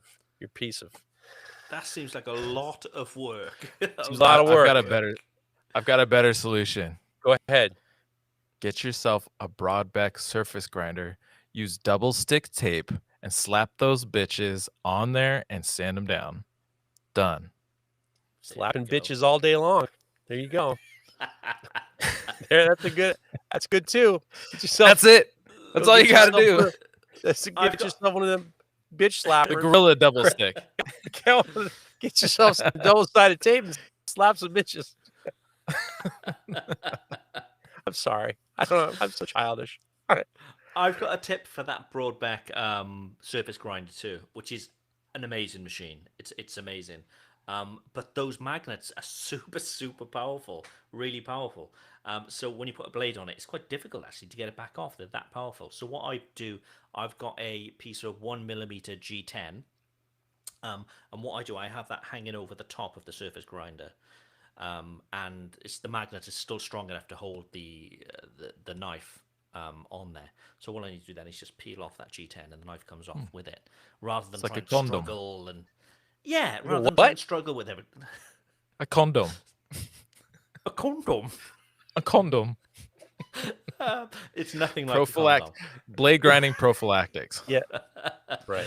It's just a sheet that overhangs the straight part of the grinder, and then you can just peel, and the knife comes off, rather than wrestle with it. Yeah, there we go. Ihor is in the chat. You got actually his read name my right. name quite nicely. Thank you, guys. Trying our best. Forgot your Ihor- question, but Ihor, not Ihor. got your name right. Okay. Okay. More unsolicited advice comes from, this is for another one for Craig. This is from Mr. Monks. Homework for Craig. UK knife laws. 3-inch non-locking is legal carry. Pretty much anything other than a zombie knife is okay to carry with good reason. For example, if you're a tree surgeon, what the fuck? If you're like a tree surgeon, or you can say you're a tree surgeon, whatever that But you means. can't be out on a Saturday night with a huge knife in it. So Yeah, I'm a you're tree surgeon is fine. tree surgeon. I'm doing some But limbing. regarding the extra inch, which is always very, very important, That's what she understand said. that. There we go. I wasn't wrong last week. I literally just said the wrong words. I said 2 inches. It is 3 inches. I'm aware of 3 inches. My folded knife is 3 inches, but for some reason I kept saying 2. And I've had so many messages from people saying, well, you do know whether it's 3 inches, not 2 inches. I'm like, oh, geez, yeah. So I listened back to see what I'd said, and I literally just said the word wrong, that's all. They're So all it's- giving yeah, you a lot it's- of frits about an inch, huh? They are. That inch makes a big difference. And we've That's actually right. had some professionals, some lower order professionals as well, that actually reached out and said, actually in the UK it's 3 inches. I'm like, yeah, I'm aware of that. I literally just said the wrong So number. when you're going out and get yourself a fried pickle, make sure that 3 inches is okay. I had a fried pickle today. That was part of the deal. That's one of the reasons for going out. So one of my favorite pubs back in Cardiff. Just This had is to have that pickle fried talk. pickle. This is pickle talk. So when I used to have like a bunch of offices in Cardiff, that I used to like run a co-working space, and right opposite is this pub called Tiny Rebel, and they used to do fried pickles, and they got like amazing selections of like craft beers as well. So like a hot fried pickle with a cold beer was just the best. So when I went into Cardiff, I was like, I gotta go and get myself a pickle. And yeah, I feel when you said it to your wife, she's like, "What? I So go to Cardiff. I could get myself a pickle." So I come rolling out of the taxi earlier with my belly full of pickles, Ew. arms full of. A gherkin while you're working. There you go. Like it. There you go. So if you haven't had Man, I one, gotta get myself a pickle. deep fry yourself a pickle and get yourself a cold IPA, and life will be sweet. All right. There's a couple more. Baltic Blades doing what you guys should all be doing is sit one DM with questions for all of them. I break them down. Advice: never ever, when hand sanding, see a scratch and tell yourself you'll get it out with the next grit. That is a very good piece of advice. Yeah, Never that's very advance. Never advance before you're all ready to go. And then the last one is from Matt Dixon. You know what you should do after the use of the word Todger last week and how much it amused Geoff. Craig should do a quiz of British slang and see how many Geoff and Mareko can get. Love the quiz segments. Keep it up, boys. Oh, that may well happen next Right. week. I like the sound of that. You don't So want to a just do a top of the hat right now? Yeah, so like a fried pickle really means like you got like a infected wiener, right? No, give My me some fried time. pickle. Give me some time, and next week we'll have a bit of a quiz about that. That'll be good. Like a That will slapper. be- My favorite is the slapper. I actually started calling. Back into hot takes. People, I've been noticing. I love when people start getting into blacksmithing, but I also would like a little bit of learning what you're doing as opposed to slapping. So I call them slappers. Slappers it's are like- very different in the UK. I understand the slappers are the ones who like the 2-inch pickle, right? They don't care what size pickle you got. The from what I micro understand. pickle. The bigger the pickle, the bigger the slapping. That's I think that's it. Oh God, the bigger the slapping, the bigger the pilling, the bigger the capping. So I was actually I refer to people who just like Instagram forge. Like when they'll hit the anvil like they've seen what they think that it's similar to when if you were to go to a boxing gym and pretend you're a fighter and like start swinging. So I'm starting to call people who refuse to go to learn how to do things. I'm calling them slappers. I think I was talking to somebody about. I think I was talking to Derek from Malden and talking about slappers. Right. Got you. I see. Okay. Derogatory now. Yeah. Yeah, I want people to learn how to do some shit. I don't want people to just like pretend like they're blacksmiths so they get an anvil and a hammer and they start slapping on the internet. It annoys me. Slapping on the internet. At the top of the show, we got asked for How about some hot takes? a hot take of our own. So we've had an hour and a half now to think of a hot take. I've got one, which is if you are a knife maker or learning to make knives, do not listen to 3 old guys on the internet on a Friday night. Do your own thing. We know nothing. Do your own thing. There's mine. Mareko, do you have a hot take? I don't have a hot take. I have no idea. I've never been able to think of any of the hot takes. I love hearing them, but I don't know You've got about a hot the industry, take in right? You have a hot take in you. You have just something that's annoying. You got one? I'll do a hot take. Too much pressure. All you Too much slappers pressure. out there, I'm watching you, and I know what you're doing. The hot take is stop forging and then hitting the anvil, thinking that people don't know what you're doing. When you forge and you're hitting the anvil, it's to keep your rhythm. It's to change your direction. It's not to just sound cool or look cool. Stop slapping.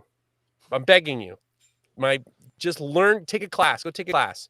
Learn how to do it and stop. Because what you're doing is you're pretending you're a fighter, and you're walking to a gym. You're pretending you're a fighter, and these fighters think you're crazy. Don't be a slapper. That's what my hot take is. There's a chance that I may be slapping this week.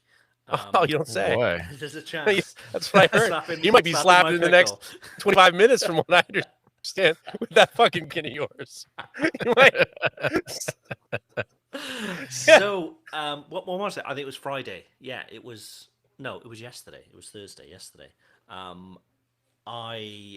Geoff messaged me with a screenshot of Alex Pole saying that somebody had pulled out of one of his hammer classes this weekend.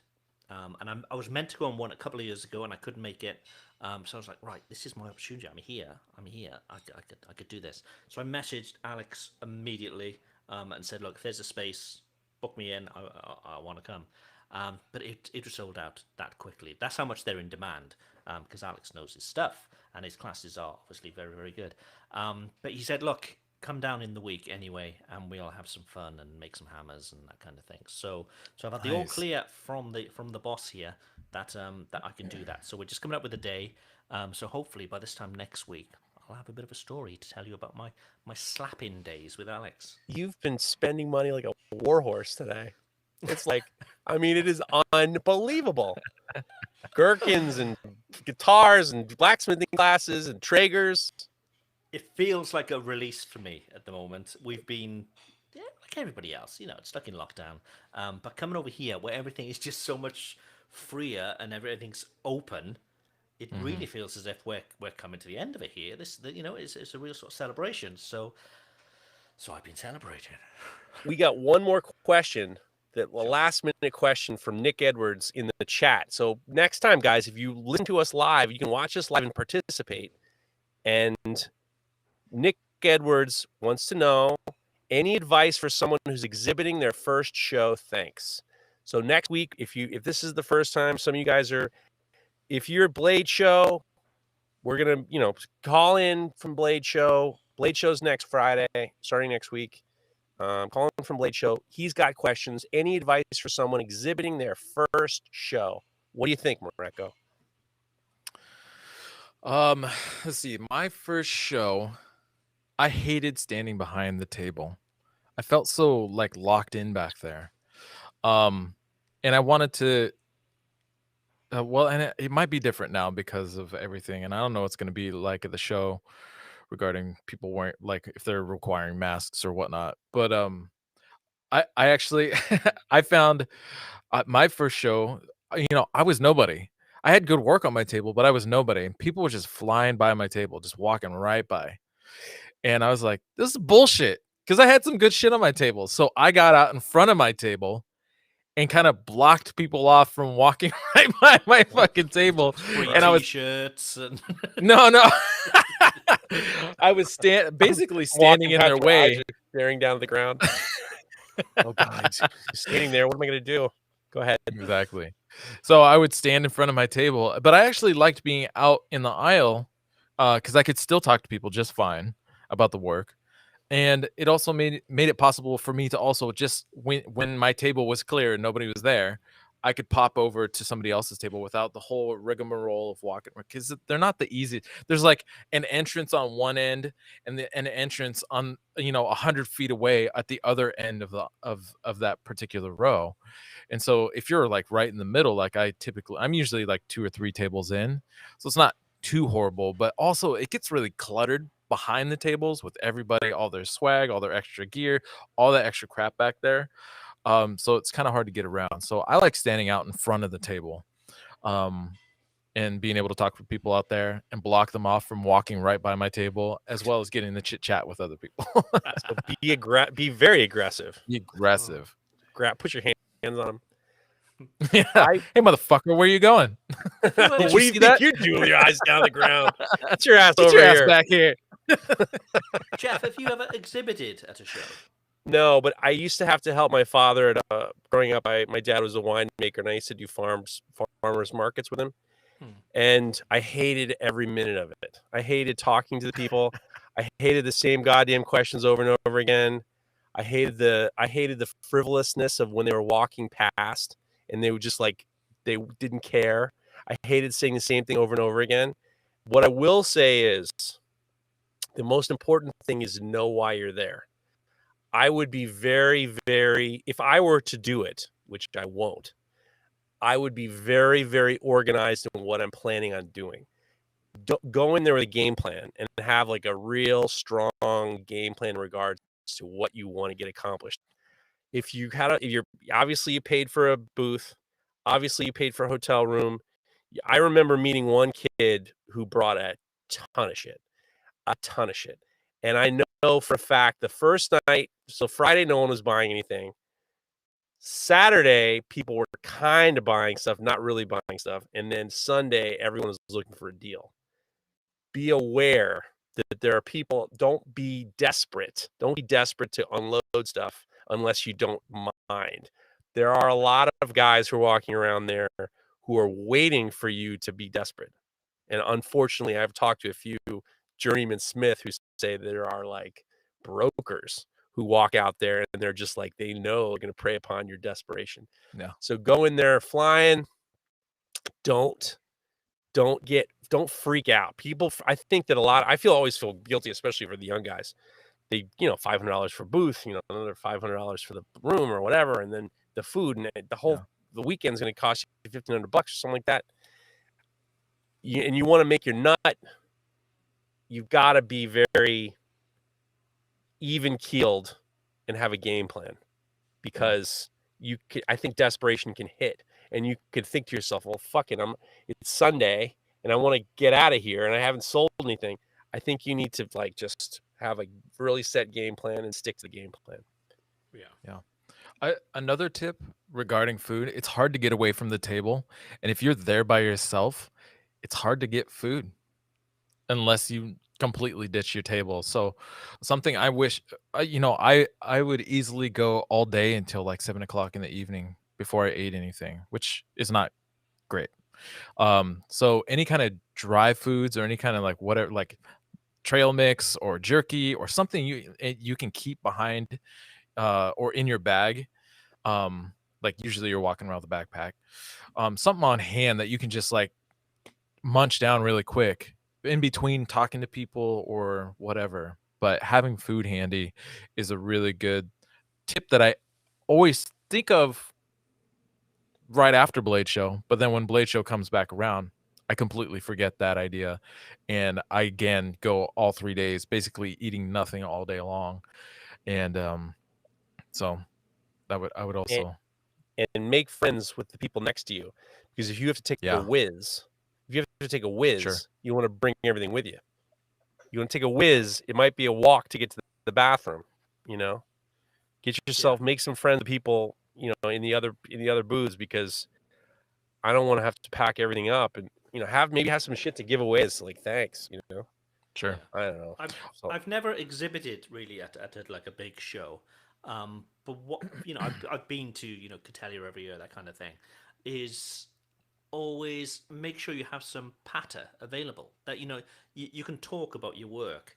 I've been to many sort of booths where people just say, "Oh, hi," and you say, you're trying to generate some sort of conversation with them, and there's just nothing. So even if you are somebody who may be quite shy in these situations, pre sort of write some stuff. People may say, what's this made of, or how is this made, or whatever it may be. Make sure you have something to start a conversation. And even if it's not you, if you think I'm not the right person for this, take a buddy who's got the gift of the gab who can do that for you. Make sure you can have conversations. Don't just stand there and let people sort of make up their own decisions. You're there to sell, so sell the hell out of your shit, basically.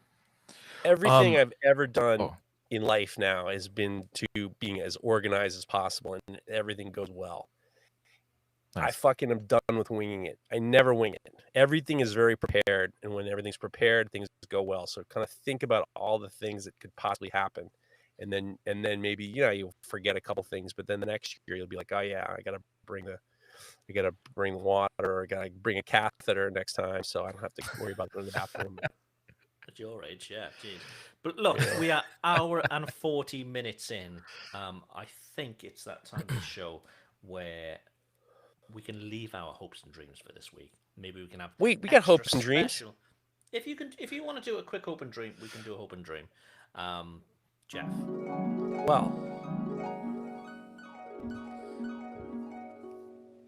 this is coming out on Memorial Day Monday, and we have a lot of people who listen to this podcast who have served their country proudly, and we would like to tip our hats and say we appreciate the things that you've done, and this is not just a time for eating barbecue and sucking on some pickles, but it's also for thinking about the people who've made the ultimate sacrifice. So definitely, for sure, Memorial Day is very important to me. I think about my dad and people who served in my family, and Mareko's brother proudly served, and Craig's family probably served some point, somebody. So Memorial Day is very important. Shout out to all the people who served their country. That's what I want to say.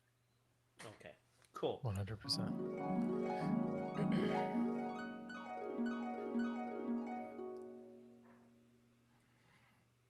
Mareko, what's the dream? Oh, I thought Craig muted himself again. My dream for the week, I have an important phone call that needs to happen this next week, and I hope that goes well. We'll see. If it goes bad, you guys are going to hear about it. So we'll see how that all goes. So fingers crossed for me. Big time. Sending good vibes. Yeah, definitely. My dream for the week. I'm not getting much done here knife-wise. I'm hoping I can get to see Alex in Bath this week. That would be pretty awesome.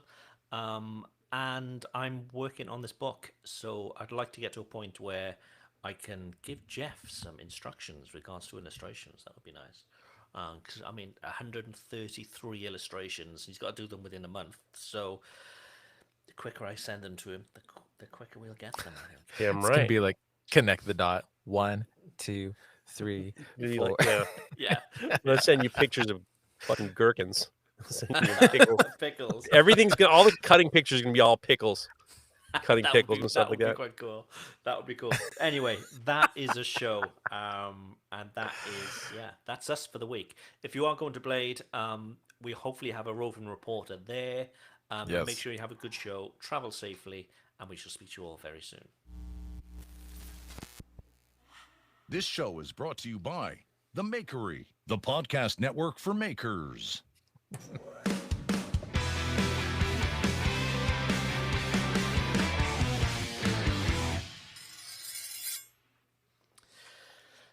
That went okay. It was fun. It was funny. You know, we were able. I mean, it was funny. It was funny that you kept muting yourself. You didn't think that was funny? I thought that was funny. It's just weird how, because things aren't in the normal place. Right. It's just thrown me a few times. And the fact that I've also got a massive plate of Chinese food just waiting here, Oh, and it's I'm just trying to sitting there. sneak in bits. You know. Did you drop So, your Geoff, spoon Geoff, earlier? what do you think of that? Whatever it takes. Whatever it takes. I did drop a spoon as well. Yes. Yeah. Good old Chinese food. Yeah. Yum, So, yum. Mareko, we're not going to talk about your important phone call. That's but true. Just between us, what day is it? When can we? So we haven't unless I got an email I haven't seen yet. Nothing new has been scheduled, but hopefully, I don't know, Tuesday, something sooner than Sending later. them good vibes. Sending them Yeah. good vibes. I need them. Yeah, Nick Edwards and Super Gen 5. Thank you. And Murin Knives. Thank you. You've all subscribed to the YouTube channel within the last minute or so. So thank you very much. Booyah! That's the right choice. That's the right choice. It seems that more and more people are doing this, I think, live video podcasting. I think we may not have, huge numbers watching us live, but I think we're always going to be, a step ahead of others because we've started early, maybe, That's my thinking of it anyway. I've noticed that if you listen to the podcasts since we started doing the video, we've gotten more comfortable making it an audio podcast. I really try to think about it. Like, I love the people in the chats. The people in the chats, Rainey, Grateful Knives, Art of Craftsmanship, Griff. These guys are coming back every time, which is fun, and they're contributing, which is great. Ihor was in the house, and all these guys, they're the ones that are also contributing in the DMs too. So I love it for them. Yeah. But the fact that when we can make it, and now that we're recording the audio differently, because it's going to be better sounding audio, we're just gonna. It's a good addition. It's a good addition. Yeah. But having people, even if it's like we had 20 people in the they're all responding. They're all getting involved, which is great. Yeah, and it's that interactive stuff that really makes the show anyway. Because if we didn't have questions from an audience, we'd just be us talking about pickles and God knows what else. So so if those who do watch live, we really do appreciate it. It is good, and we have worked hard to make sure that the audio doesn't suffer for those listening to the audio podcast. Yeah, sorry about my audio sucking. Figure it out. We're figuring it out. We're trying to do things all the time, and it's always going to need a bit of tweaking. So I think for this week we should be very good audio-wise. We should be good. Yeah. I'm going to be getting tattooed soon again. Really? What you have? Do you have any room left? Yeah, I got room. I got tons of room. But I was supposed to. I had a friend of mine lost a knife, and then my tattoo friend says, "I really want to get this knife for my friend. I want to redo." He lost one of my knives. Guy bought some 5 years ago, and he says, "I really want to get it for him. Would you be interested?" I was like, "Yeah, sure. I got to fill in a spot. You want to do a trade?" And he goes, "Sure." And so the guy says, "I found my knife." So I'm locked in, still getting the tattoo though. It's just like, cocksucker, man. What you having and where? I'm gonna get a thing. We'll see. We'll see. I'm now at the point where I've sat in the chair for so long, I don't enjoy it. And being the old guy in the tattoo parlor is never fun because it's just you're just dealing with all these millennials who are insufferable. In millennial tattoo artists are some of the most insufferable people on the planet. I mean, you want to talk self-righteous? I mean, you ain't get much more self-righteous than a millennial tattoo artist. Oh my god! So I got to sit through that shit. Nice. Are you gonna get an Uri Hoffy hammer tattooed on your ass, or down your dick? Down my dick. I'm not getting the handle down your dick. What was that old joke? This guy got his tattoo and it said "we" on it. Never mind. I'm not going to tell the jokes. But then it's like when he was soft, it said "we," but when he got erect, it said "Welcome to New York" or something like that. And it was a bad joke. It was a terrible joke. But it's always cold in New York. So, it was only ever showing we. Yeah. So. Right. Okay. I think that's Wiener Talk covered. Tick. Okay. Go Knicks tonight. I'm so excited. We're gonna listen to Knicks. They're at game 3. It's tied 1-1, and they're going down to Atlanta, and hopefully, the Atlanta fans aren't going to start spitting on the New York Knicks. Nice. I'm a big Those baseball Knicks- fan, so tell me what happens. Wasn't it Knicks fans that were being shitty, or was it the other fans? Yeah, this was a bad Oy, week oy. for the thing is like these sports events. This should be we're getting back to life. So Madison Square Garden was packed, and then 90% of the people going were vaccinated. So it was a playoff game. It was an important first round of playoffs. Knicks don't get to the first round of the playoffs very often, and I guess one of the guys on like close to the guy who had obviously paid a lot of money. These seats were like two rows back from the floor. Spat on the opposing player. It's disgusting. Not to mention in COVID, it's disgusting, but in general, it's disgusting. And then something happened in Portland. They threw a whole bucket of popcorn on another player. It's just disgusting. It's disgusting, especially considering it's like now's the time to be like celebrating that people are going back to theaters. People are starting to go back to arenas, and they're just behaving like maniacs. Show some class. Yeah, but it is lack of class. Yeah, I do blame the Europeans on the behavior of basketball players now. The hooligans. Because I think that some of these basketball players, especially LeBron James, has been watching too much soccer because he flops on the floor. You just breathe near him and he flops on the floor like a fish. It's just like, I grew up with Michael Jordan, Scottie Pippen, and Patrick Ewing. These motherfuckers, you touch them, they're going to fucking touch you back. They're not going to flop around the floor like a bunch of pussies. They must have learned from the soccer players. I agree. I completely agree. Bunch of pussies. Overpaid pussies too. Oh, here's Neil Warren's in the house. Neil Warren, Maximus Knives. He may or may not be on. I got another funny story. He may or not I think he's going to be on Forge and Fire. Oh wow! So good luck to him. And I forgot to tell you. On my podcast. How long is this story? I'm really hungry. All right, 5 minutes. Okay. I've been getting. Have a bite. I'll just tell the story. It's cold. I have been getting DMs. I've been getting consistent DMs from people who are in Stanford who didn't do well on a program, and I've been doing you don't New know York City anybody tour in guide. Stanford. What? Come on, you don't know anybody in Stanford. I have gotten a lot of contestants on a game show that don't make it past whatever, and I'm giving a tour guide. I'm writing up an itinerary to help people have a nice day in New York. And now it's become like this underground thing. I've done like a pile of people. I've sent people on a day trip to New York. It's been hilarious. And they all send me a message saying, and they all start the DM saying, I may or may not be in Stanford. I don't know what to do for the day. Wink, wink. I'm like, okay, I got you back. I send them to restaurants. I send them to things to do. It's hilarious. Yeah, that Metro North is a pretty sweet ride. It's so easy from Stanford. It's like, what, half an hour? I think it's more than that, 40 but minutes? it's, I have a walking tour from the train station. So if you happen to be in Stanford and you want to stay in that hotel room like Ben Snur sucking down some 6 packs of beers, you know where to go.